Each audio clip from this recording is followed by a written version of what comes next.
আরে ম্যাডাম দাঁড়াও, এত তাড়া কিসের?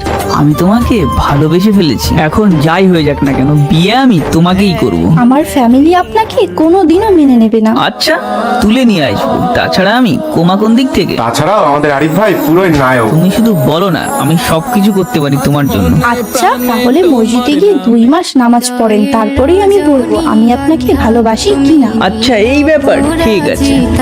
একটু শুনুন। নামাজের টাইম হয়ে গেছে, আমি পরে কথা বলবো।